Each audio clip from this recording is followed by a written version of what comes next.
Welcome again to another episode of Fish Keeping Jamaica. Welcome to my channel. Okay, so today I'm talking about the plants for the 70-gallon aquarium. So I have 4 cups in which I'm going to be placing the plants in. Now, when you buy the plants at the pet shop or wherever shop you buy it, merge within the aquarium,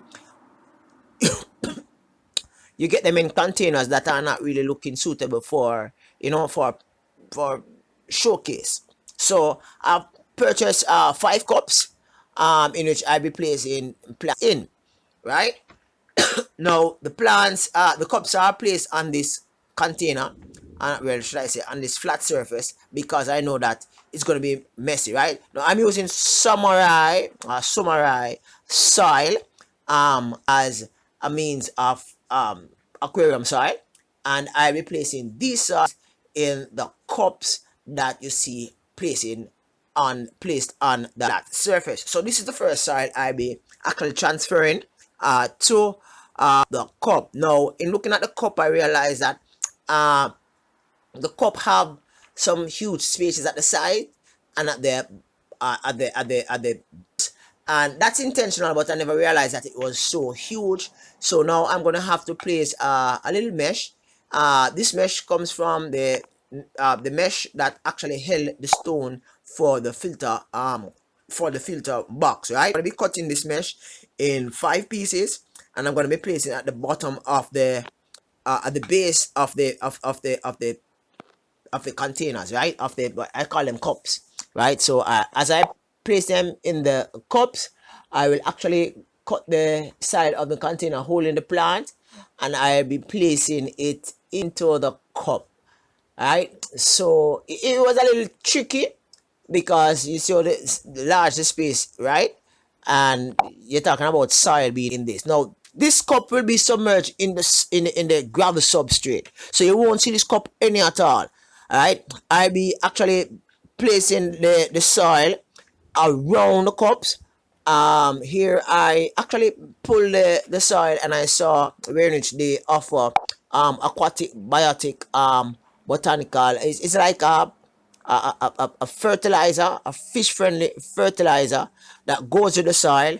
I don't intend to pull it until I'm actually doing that switch around in actually placing it within the 70-gallon, right? That is, when I'm actually finally displaying everything, right?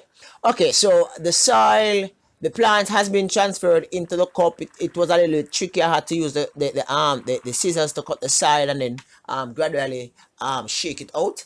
And the mesh kind of work a little bit, but as you can see, the soil, which are huge droplets, small droplets, a little granular like, it reminds me of fine gravel. It still comes out at the side. However, this is just to hold the plant into place and keep it submerged until I'm ready to actually transplant, or should I say transport these plants to the final destination, which would be somewhere in St. Anne, right? So the plant, one plant is done. I have to be like trying to press down the soil, that's the aquarium soil, into the soil that actually came with the plant itself. Now that's the first soil, and I'm actually moving to another, that's the first plant, and I'm actually moving to another, right? Here I'm actually showing you how I actually took it out of the container, left a large space at the side of the cup, and I'm going to be using the aquarium soil to try and see if I can get that those spaces at the side to be filled up, right? The plant is so flushing and beautiful, right? Over time, what will happen is that the plant roots will go through these the sidings of the cup, and it might end up spring forth other suckers within the space, in the aquarium space. So the cups actually serve several purposes. One, if the owner for the aquarium decides to do a renovation of the aquarium, it will be much easier for them to move the plant because they are in cups, right? While some persons might just place aquarium soil and then gravel, or gravel and then aquarium soil. It's a little bit tedious to actually remove and separate the soil and the gravel when time comes for renovation, movement, or any little change within the aquarium. With the cups or the containers buried in the gravel, it's a little bit more easier, right? Now you won't be seeing these cups, the edges, or anything at all when the aquarium has been finished, I call it, stocked out with its decor, plants and soil and gravel and filtration system and a little piece of driftwood. You won't be seeing the edges, so you only see the section in which the plant actually goes into the soil itself, right? So this is like a potted arrangement. So the second one is finished, and I'm moving on to the third one. A kind of different plant, right? I am working the dynamics here. It took a while for me to actually separate the plant from, should I say, separate the plant itself from the container, right?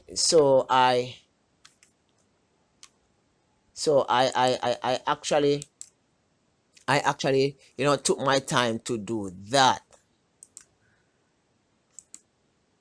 right? Overall, I have five plants ready to go within the aquarium, and I know that this shear should be one of really cool interest. I had to use some of my plants at the back, hornworts and Elodea densa, because I practically run out of plants. I decided not to separate these plants because my intention was to separate them, cut them into, like divide the pots in which they are at in two. It will actually, I call it now, it will actually refresh itself, but I decided against that. I placed some amount of Elodea densa and hornworts within it. This is my plant share for my 70-gallon aquarium. As I say, it's a client 70-gallon aquarium. I hope that this video was of interest to you. Remember, stay tuned for the grand reveal. It promises to be exciting, interesting. Thank you for watching. Peace out.